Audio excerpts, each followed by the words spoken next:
凌晨3點，機窗後玻璃窗滲着寒意，半掩的行李箱藏着幾多諷刺，半掩的行李箱藏着幾多諷刺，藍色橙色航標燈映出離別的影子，雨點劃破寂靜模糊故事的規次，心窩裏所需是磨掉當初的志氣，舊機票終點站埋葬過去的希冀，你藉口為了我好卻轉身選擇逃避，我試圖留住你卻發現雙手已無力撐起，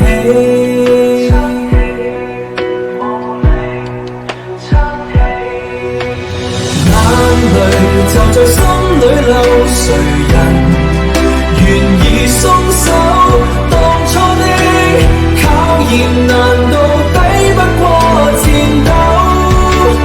用盡了千萬藉口說我們分開才足夠，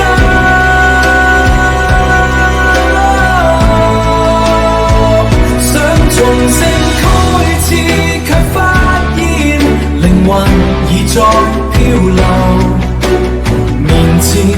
的牆真的太厚，我們的夢輸給荒謬，逃避着軟弱卻換來永恆的缺口，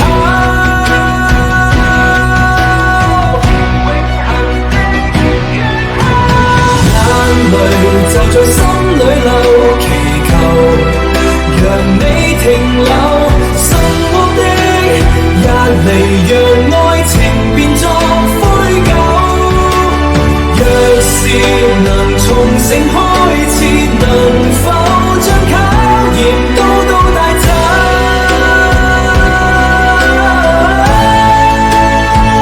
逃避的背後誰在這旅程沒法轉頭，旅途剩下我一個獨自遊走，心死問誰可救，誰可救。